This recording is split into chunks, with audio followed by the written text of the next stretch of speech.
Career विदासो channel में आपका स्वागत करता हूं। मैं आशुतोष श्रीवास्तव आपके समक्ष एक नया वीडियो लेकर उपस्थित हुआ दोस्तों, जो कि जनगणना से संबंधित है। दोस्तों, हम लोगों ने जनगणना परिदृश्य देखा था, एक वीडियो जिसमें हम लोगों ने भारत की जनगणना को डिस्कस किया था, इंडिया सेंसस को डिस्कस किया था। आज दोस्तों हम लोग डिस्कस करेंगे यूपी की जनगणना के बारे में। दोस्तों, यूपी पीसीएस का परीक्षा जो कि 12 जून को संभावित है, उसमें ये मान के चलिए अगर 5 क्वेश्चन आपके सेंसस से आते हैं तो 2 क्वेश्चन आपको यूपी जनगणना से मिलेंगे। ठीक है दोस्तों, एक अन्य महत्वपूर्ण अपडेट दोस्तों, यूपी पीसीएस के लिए दोस्तों प्रीवियस ईयर क्वेश्चन का डिस्कशन जो है कंप्लीट करा दिया गया है। 2021 से लेकर 2012 तक के पेपर कंप्लीट करा दिए गए हैं। घटना चक्र के प्लेलिस्ट बना दी गई है, लिंक आपको डिस्क्रिप्शन बॉक्स में मिल जाएगा, उसको पूरा देख डालिए 2 से 3 बार। आप ये 100+ क्वेश्चन दोस्तों आपको उससे मिलेंगे, निश्चित बातें मैं आपको बता रहा हूँ। इसके बाद दोस्तों घटनासार का करंट का इनिशिएटिव भी कंप्लीट करा दिया गया है। राष्ट्रीय अंतर्राष्ट्रीय आर्थिकी खेल पुरस्कार यूपी स्पेशल का करंट कंप्लीट करा दिया गया, उसकी भी प्लेलिस्ट बना दी गई है, लिंक डिस्क्रिप्शन बॉक्स में है। दोस्तों ये आपको 25 से 30 क्वेश्चन आपको प्रारंभिक परीक्षा में देगा।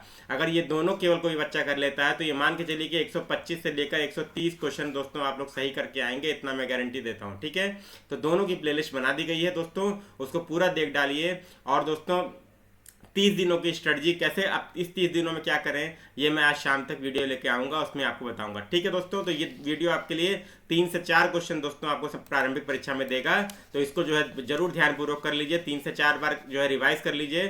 ठीक है दोस्तों, तो ये रहा आपका प्रस्तुति। ठीक है, चलिए यूपी स्पेशल में दोस्तों देखिए आपको हेडिंग दिख रहा होगा जनगणना परिदृश्य। और जनगणना परिदृश्य में दोस्तों आपको एक बात सबसे बड़ी महत्वपूर्ण चीज जाननी बहुत आवश्यक है कि जनगणना की शुरुआत भारत में किसने की थी।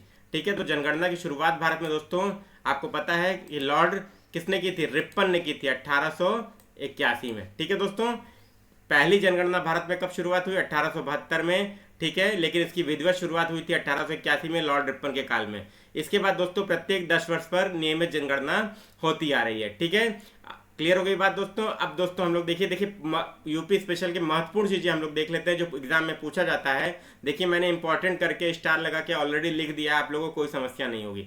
सबसे पहला चीज दोस्तों आप लोग ध्यान रखिए, प्रदेश की कुल जनसंख्या व देश का प्रतिशत क्या है ये ध्यान रखिए। तो 19 करोड़ 98 लाख थी दोस्तों जनसंख्या। इस समय 2021 में अगर जनगणना 2021 के हिसाब से अगर आप देखा जाए तो इस समय 25 करोड़ जनसंख्या यूपी की हो चुकी है। अब 2011 के हिसाब से 16.51% है देश की जनसंख्या का, यूपी की जनसंख्या की बात हो रही दोस्तों। इसके बाद दोस्तों कुल जनसंख्या में उत्तर प्रदेश विश्व में किस स्थान पर आता है दोस्तों, तो 5वें स्थान पर आता है। इसके आगे कौन कौन से देश हैं, चीन, भारत, अमेरिका और इंडोनेशिया, ये 4 देश दोस्तों इसके आगे हैं। इसके बाद दोस्तों कुल पुरुष जनसंख्या का प्रतिशत कितना है दोस्तों, एग्जाम में पूछा जा सकता है, 52.29%। कुल महिला जनसंख्या का प्रतिशत कितना है, 47.71%। इसके बाद दोस्तों देखिए मैंने लिखा है वेरी इंपॉर्टेंट करके, कुल ग्रामीण जनसंख्या कितना प्रतिशत है ये पूछा जाता है दोस्तों, तो 77.73%। ये इंपॉर्टेंट है, ध्यान रखिएगा। इसके बाद दोस्तों कुल नगरीय जनसंख्या कितनी है, 22.27%। ठीक है, ये इंपॉर्टेंट है दोस्तों, जहां मैं स्टार लगा रहा हूं उसको जरूर ध्यानपूर्वक देखिएगा, ये आपके लिए एग्जाम में क्वेश्चन हो सकता है संभावित। इसके बाद दोस्तों देखिए यूपी पीसीएस 2018 में पूछा गया, देश के कुल ग्रामीण जनसंख्या में उत्तर प्रदेश किस स्थान पर आता है दोस्तों, तो देश में पहले स्थान पर आता है। क्लियर हो गई बात दोस्तों, देश का 18.63% ग्रामीण जो है वो यूपी में रहता है। इसके बाद दोस्तों देश के कुल शहरी जनसंख्या में यूपी कितने स्थान पर आता है, ये आपका महाराष्ट्र के बाद दूसरे स्थान पर आता है। इस पे भी मैं स्टार लगा रहा हूं दोस्तों, ये क्वेश्चन एग्जाम में पूछा जा चुका है, तो ये ध्यान रखिए। कुल ग्रामीण जनसंख्या में यूपी पहले स्थान पर है और कुल शहरी जनसंख्या में दूसरे स्थान पर है, पहले स्थान पर महाराष्ट्र है। इसके बाद दोस्तों 2001 से 11 के दौरान औसत दशकीय और वार्षिक वृद्धि दर कितनी रही दोस्तों, तो ये एग्जाम में पूछा गया है, 20.23% की दशकीय वृद्धि दर रही है दोस्तों 2011 की जनगणना में। और वार्षिक वृद्धि दर दोस्तों आप 12 से डिवाइड कर दीजिए तो 1.85% रही है। और वहीं भारत की कितनी है दोस्तों, भारत की दशकीय वृद्धि दर 17.7%। तो यूपी की जो दशकीय वृद्धि है दोस्तों भारत की वृद्धि से ज्यादा है। इसके बाद दोस्तों 2001 से 11 के दौरान दशकीय वृद्धि दर में गिरावट हुई दोस्तों, कितने की, 5.62% की, ये एग्जाम में पूछा जा सकता है दोस्तों। ठीक है, इसके बाद दोस्तों औसत जनघनत्व कितना है यूपी का, 829 प्रति वर्ग किलोमीटर है दोस्तों, ये इंपॉर्टेंट है दोस्तों, एग्जाम में पूछा जा सकता है। और भारत का कितना है दोस्तों, देखिए मैंने पहले ही लिख दिया है, भारत का है 382 प्रति वर्ग किलोमीटर। इसके बाद दोस्तों जनघनत्व में सभी राज्यों में स्थान यूपी का कितना है दोस्तों, तो 9वां स्थान है, ये एग्जाम में पूछा जा सकता है। औसत लिंगानुपात दोस्तों कितना है, तो 912/1000। और भारत का कितना है दोस्तों, 943। ठीक है दोस्तों, देखिए मैंने पहले ही लिख दिया है और भारत की जनगणना का वीडियो जिसको देखना हो लिंक डिस्क्रिप्शन बॉक्स में देख ले, कंप्लीट करा दिया गया है दोस्तों। टोटल आपको 5 से 6 क्वेश्चन जनगणना से मिलेंगे। इसके बाद दोस्तों लिंगानुपात में यूपी में स्थान किसका है, यूपी का स्थान कितना है सभी राज्यों में, तो 26वां स्थान है दोस्तों। इसके बाद दोस्तों शिशु लिंगानुपात में क्या रेशियो है, 902/1000, और भारत का कितना है दोस्तों, 919। दोस्तों आप लोग तुलनात्मक रूप से स्टडी करिएगा। भारत का लिंगानुपात दोस्तों कितना है, 943, यूपी का कितना है 912, शिशु लिंगानुपात भारत का कितना है 919 और यूपी का 902। इसके बाद दोस्तों औसत साक्षरता कितनी है, 67.72%। ये इंपॉर्टेंट दोस्तों, भारत की कितनी है 73%, ये ध्यान रखिएगा। क्लियर हो गई बात, एग्जाम में पूछा जा सकता है। तुलनात्मक रूप से मैं आपको बता रहा हूँ, आपका भारत का रिवाइज भी हो रहा है। इसके बाद दोस्तों 2001 से 11 के दौरान औसत साक्षरता में वृद्धि कितने परसेंट हुई दोस्तों, तो 11.36% की वृद्धि हुई। ये एग्जाम में इंपॉर्टेंट दोस्तों, देखिए मैंने लिखा भी हुआ है और एग्जाम में पूछा जा सकता है 2022 में। पुरुष और महिला साक्षरता दर कितना परसेंट है दोस्तों, तो पुरुष की 77.3% है और महिला की दोस्तों 57.2% है। ठीक है, और भारत में कितनी है दोस्तों, 80.9% भारत में पुरुष की है साक्षरता दर और महिला की 64.6% है। ठीक है, तो भारत की जनगणना भी देखिए मैं तुलनात्मक रूप से आपको रिवाइज कराता चल रहा हूँ। ठीक है, एग्जाम के लिए बहुत इंपॉर्टेंट है दोस्तों, ये ध्यान रखिएगा। हाँ, एक चीज और पूछ सकता है दोस्तों कि पुरुष और महिला की साक्षरता दर का जो डिफरेंस है वो कितना है, ये भी ध्यान रखिएगा। इसके बाद दोस्तों देखिए सर्वाधिक और सबसे कम जनसंख्या वाले जिले जो हैं कौन से हैं। सबसे पहले देखिए सबसे कम जनसंख्या और सर्वाधिक जनसंख्या वाले जिले, सर्वाधिक जनसंख्या आपकी प्रयागराज की है, सबसे कम महोबा की है। इसके बाद दोस्तों सर्वाधिक और सबसे कम जनघनत्व वाले जिले दोस्तों, सबसे ज्यादा जनघनत्व गाजियाबाद का, सबसे कम ललितपुर का।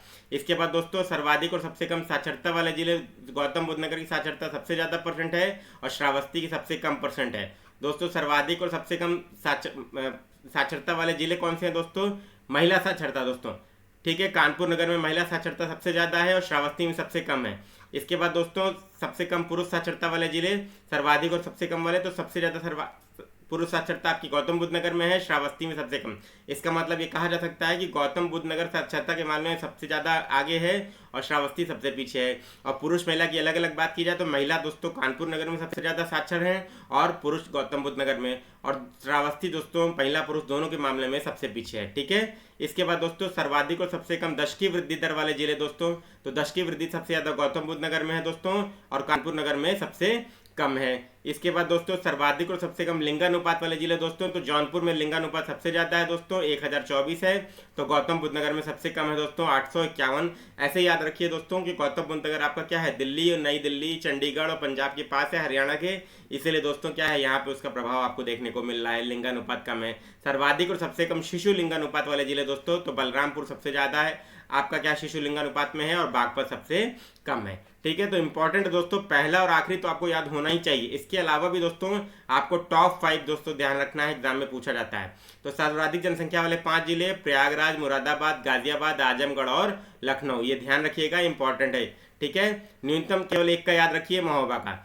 ठीक है, जितना याद रखना है उतना ही मैं आपको बता रहा हूँ, पूरा मत याद रखिएगा। ठीक है, इसके बाद दोस्तों सर्वाधिक जनघनत्व वाले 5 जिले दोस्तों घटते क्रम में गाजियाबाद, वाराणसी, लखनऊ, संत रविदास नगर, इसको भदोही भी कहते हैं, और कानपुर नगर। ठीक है, तो टॉप 5 इसमें दोस्तों आपको ध्यान रखना है, गाजियाबाद, श्रावस्ती, लखनऊ, रविदास नगर और कानपुर नगर। इसके बाद दोस्तों न्यूनतम जनघनत्व में एक का देख लीजिए, ललितपुर। ठीक है दोस्तों, इंपॉर्टेंट है। इसके बाद दोस्तों सर्वाधिक औसत साक्षरता वाले 5 जिले, गौतम बुद्ध नगर की साक्षरता सबसे ज्यादा, फिर कानपुर नगर, फिर औरैया, फिर इटावा, फिर गाजियाबाद। ये टॉप 5 आपको देखना है, याद भी रखना है दोस्तों, इंपॉर्टेंट है। इसके बाद दोस्तों न्यूनतम औसत साक्षरता वाले 5 जिले, श्रावस्ती, बहराइच, बलरामपुर, बदायूं और रामपुर, लेकिन इसमें केवल आपको श्रावस्ती ध्यान रखना है दोस्तों, एक ही याद रखिए, बस इतना पर्याप्त है। इसके बाद दोस्तों आ जाइए सर्वाधिक महिला साक्षरता। ठीक है, न्यूनतम महिला साक्षरता, पुरुष साक्षरता न्यूनतम, ये सब इतना इंपॉर्टेंट नहीं है दोस्तों। इसके बाद दोस्तों टॉप याद रखिए कि सर्वाधिक पुरुष साक्षरता किसकी है, सर्वाधिक महिला साक्षरता किसकी है, बस इतना पर्याप्त है। सर्वाधिक दशकीय वृद्धि दर वाले जिले दोस्तों कौन से हैं, गौतम बुद्ध नगर में सबसे ज्यादा है, फिर गाजियाबाद में, फिर श्रावस्ती में, फिर बहराइच में, फिर बलरामपुर में। इसमें टॉप 5 आपको याद रखना है दोस्तों, इंपॉर्टेंट है, एग्जाम में पूछा भी गया है, पूछा भी जाएगा। गौतम बुद्ध नगर, गाजियाबाद, श्रावस्ती, बहराइच और बलरामपुर। ठीक है, और न्यूनतम दशकीय वृद्धि दर में दोस्तों आपको क्या देखना है, केवल कानपुर नगर याद रखिए, बस इतना पर्याप्त है। इसके बाद दोस्तों सर्वाधिक लिंगानुपात वाले 5 जिले दोस्तों आपको टॉप 5 देखने की जरूरत नहीं है, केवल जौनपुर आप याद रखिए, इतना पर्याप्त है। जौनपुर। उसके बाद आपका दोस्तों न्यूनतम देख सकते हैं गौतम बुद्ध नगर। ठीक है, तो जो इसमें भी 5 देख लीजिए दोस्तों सर्वाधिक लिंगानुपात में, जौनपुर, आजमगढ़, देवरिया, प्रतापगढ़ और सुल्तानपुर। ये क्रम याद रख लीजिए दोस्तों, ज़्यादा आपको परेशान नहीं होना। 3 या 4 का आपको टॉप 5 याद रखना है, बाकी सबका न्यूनतम में केवल एक एक याद रखना है। इसके बाद दोस्तों नगरीय और ग्रामीण जनआंख्यिकी आंकड़े देखना है दोस्तों। तो देखिए ग्रामीण जनसंख्या का प्रतिशत कितना है, तो 77.73%, ऊपर हम लोगों ने रिवाइज कर चुके हैं। इसके बाद नगरीय जनसंख्या का प्रतिशत कितना है, तो 22.27%। ये बहुत ही ज़्यादा महत्वपूर्ण है दोस्तों, एग्जाम में पूछा भी गया है और पूछा जाएगा 2022 के लिए। ठीक है, इसके बाद दोस्तों देखिए कुल ग्रामीण जनसंख्या में यूपी कहाँ पे है, देश में पहले स्थान पर है, कितना परसेंट है, 18.63%। इसके बाद दोस्तों देखिए देश में कुल शहरी जनसंख्या में यूपी है 11.73। ठीक है, के 7.9। महाराष्ट्र के बाद दूसरे स्थान पर ये पूछा जा चुका है दोस्तों, इस बार फिर आएगा, इंपॉर्टेंट है।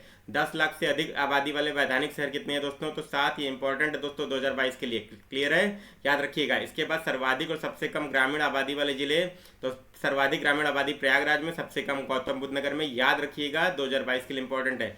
सर्वाधिक और सबसे कम शहरी आबादी दोस्तों, तो गाजियाबाद और श्रावस्ती। सर्वाधिक और सबसे कम नगरीकरण प्रतिशत दोस्तों, गाजियाबाद और श्रावस्ती। ठीक है दोस्तों, शहरीकरण और नगरीकरण दोस्तों एक ही चीज है। ठीक है, इसके बाद दोस्तों आप देखिए सर्वाधिक शहरी आबादी वाले जिले दोस्तों अगर देखा जाए घटते क्रम में, तो गाजियाबाद याद रखिए दोस्तों, सबसे ज्यादा शहरी आबादी गाजियाबाद में है। सबसे कम शहरी आबादी वाला जिला श्रावस्ती। बस ये एक एक याद रख लीजिए, इतना पर्याप्त है। सर्वाधिक नगरीकरण प्रतिशत गाजियाबाद। ठीक है, सबसे कम नगरीकरण प्रतिशत आपका श्रावस्ती। मैंने आपको पहले ही बता दिया कि शहरी आबादी या नगरीकरण में आंकड़ा एकदम सेम है। इसके बाद दोस्तों आ जाइए SC ST संबंधी जनांकिकी आंकड़े। देश में सर्वाधिक शेड्यूल कास्ट की आबादी वाला राज्य दोस्तों उत्तर प्रदेश है, कितना परसेंट है, 16.6%। इसके बाद दोस्तों राज्य में कुल SC जनसंख्या एवं प्रतिशत कितना है दोस्तों, तो 20.69% है। क्लियर हो गई बात दोस्तों। ठीक है, चलिए देश का 16.6% दोस्तों SC आबादी यूपी में है। ठीक है, और राज्य में कुल SC जनसंख्या और प्रतिशत कितना है दोस्तों, तो 20.69% है। ठीक है, इसके बाद दोनों अलग अलग आंकड़े हैं, ध्यान रखना है दोनों ही आपको। सर्वाधिक और सबसे कम SC आबादी वाले जिले दोस्तों, तो सीतापुर में शेड्यूल कास्ट की सबसे ज़्यादा आबादी है और बागपत में सबसे कम है। ठीक है, सर्वाधिक और सबसे कम SC प्रतिशत वाले जिले दोस्तों, तो कौशाम्बी है दोस्तों, और यहाँ पे बागपत है। ये आंकड़ा चेंज हो जाता है दोस्तों, ध्यान रखिएगा।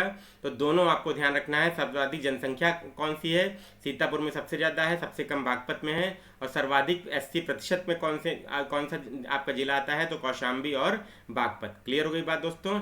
ठीक है, चलिए इसके बाद राज्य में कुल ST जनसंख्या में प्रतिशत कितना है, तो 0.57% शेड्यूल ट्राइब की आबादी है दोस्तों। तो सर्वाधिक और सबसे कम ST आबादी वाले जिले कौन से हैं, तो सोनभद्र और बागपत। ठीक है दोस्तों, बागपत SC ST दोनों में न्यूनतम में है, और आपका SC में आपका सीतापुर और कौशाम्बी है, ST में आपका सोनभद्र है। ठीक है, दोनों में सर्वाधिक और सबसे कम ST प्रतिशत वाले जिले सोनभद्र। क्लियर हो गई बात दोस्तों, प्रतिशत में, और बागपत, सोनभद्र और बागपत प्रतिशत और आबादी दोनों में ही आपके ST में न्यूनतम है, सर्वाधिक और न्यूनतम है। ठीक है, इसके बाद आ जाइए सर्वाधिक ST आबादी वाले 5 जिले दोस्तों, तो सोनभद्र आप याद रखिए, इतना पर्याप्त है। न्यूनतम ST आबादी दोस्तों बागपत की। ठीक है, इसके बाद दोस्तों सर्वाधिक ST आबादी वाले 5 जिले, उतना इंपॉर्टेंट नहीं है दोस्तों। क्लियर हो गई बात। सर्वाधिक ST प्रतिशत भी ध्यान रखिए, आबादी भी ध्यान रखिए, बस ये आपने कर लिया है कंप्लीट, इतना रिपीटिशन है दोस्तों। इसके बाद दोस्तों आ जाइए धार्मिक जनगणना के आंकड़े देख लेते हैं। राज्य की कुल जनसंख्या में अल्पसंख्यक 20.3%, ये एग्जाम में पूछा जा सकता है। 2001 की जनसंख्या के अनुसार राज्य में मुस्लिम 18.5%, सिख 0.4%, ईसाई 0.1%, जैन 0.1%, बौद्ध 0.2%, जबकि हिंदू कितने थे, 80.6%। ठीक है, 80 भी याद रखिएगा दोस्तों। ठीक है, ये यहाँ इंपॉर्टेंट है। 2011 के अनुसार दोस्तों राज्य की जनसंख्या में कितना परसेंट है, तो 19.26% आपका मुस्लिम का है, ये इंपॉर्टेंट है दोस्तों, ध्यान रखिएगा। सिख का आपका 0.32%, ईसाई आपका 0.18%, जैन आपका 0.11%, बौद्ध आपका 0.10%, अन्य धर्म आपका 0.01%। ठीक है, जबकि हिंदू कितना परसेंट है दोस्तों, तो 79.73%। क्लियर हो गई बात। इसके बाद दोस्तों जनसंख्या के घटते क्रम में अल्पसंख्यक कितने हैं, मुस्लिम, सिख, ईसाई, जैन और बुद्ध। ठीक है, बौद्ध। ये आपका क्रम याद रखिएगा दोस्तों, ये बहुत इंपॉर्टेंट है, इसमें से एक आपका इस बार संभावित एग्जाम में पूछा जा सकता है। ठीक है, 2 में से। इसके बाद दोस्तों क्लियर हो गई बात। सबसे सर्वाधिक और सबसे कम लिंगानुपात वाले धार्मिक समुदाय, तो सर्वाधिक आपका क्या है, ईसाई का, और सिख का सबसे कम है। क्लियर हो गई बात दोस्तों। चलिए एक क्वेश्चन आपका और बनता है दोस्तों। देखिए सब मैंने स्टार करके लिखा हुआ है जितने क्वेश्चन आए हैं। अब इतना पढ़ लेंगे, कहीं बाहर से एक क्वेश्चन नहीं आएगा। कुल जनसंख्या में कार्यशील जनसंख्या का प्रतिशत कितना है, तो 32.9%। ये इंपॉर्टेंट दोस्तों, ठीक है। इसके बाद दोस्तों राज्य में सर्वाधिक स्लम आबादी वाले 5 नगर दोस्तों, तो सबसे ज़्यादा स्लम आबादी आपकी मेरठ में है दोस्तों, ठीक है। इसके बाद ये सब देखिए शिशु मृत्यु दर, जन दर, ये सब आंकड़े पुराने हो गए दोस्तों। अलग से वीडियो बनाऊंगा ये सब आंकड़ों के लिए, ठीक है। ठीक है, ये रहा आपका वीडियो। उम्मीद करता हूँ वीडियो आपको अच्छा लगा होगा। अच्छा लगा तो प्लीज़ से लाइक कीजिए, शेयर कीजिए और चैनल को सब्सक्राइब जरूर कीजिएगा दोस्तों, ताकि ऐसे ही वीडियो बनाने का मोटिवेशन मेरे को मिलता रहे दोस्तों। PYQ घटना चक्र के जरूर देख लीजिएगा, 100+ क्वेश्चन आपको देगा। और घटना सार दोस्तों आप लोग पूरा देख डालिएगा, ठीक है। 25 से 30 क्वेश्चन दोस्तों आपको एग्जाम में मिलेंगे, इतना मैं गारंटी देता हूँ। घटना चक्र की आई दृष्टि जो आने वाली है दोस्तों, एग्जाम से 20 दिन पहले आती है, उसको भी कंप्लीट करा दूंगा। तो 25 से 30 क्वेश्चन दोस्तों आपको इससे मिल जाएंगे। PYQ से 100+ क्वेश्चन मिल जाएंगे। इतना अगर आप दोस्तों कर लेंगे, दोनों का लिंक डिस्क्रिप्शन बॉक्स में दिया है, प्लेलिस्ट बना दी गई है। आपका एग्जाम इस बार गारंटीड निकलेगा, इतना मैं गारंटी देता हूँ। चैनल डेडिकेटेड है UPPSC के लिए, RO PCS लोअर PCS, ठीक है। इसको फॉलो कीजिए, सब्सक्राइब कीजिए और एक भी वीडियो 12 जून तक छोड़िएगा नहीं, ठीक है। और 30 दिनों के स्ट्रेटजी के साथ शाम को वीडियो लेकर प्रस्तुत होगा। Thank you very much.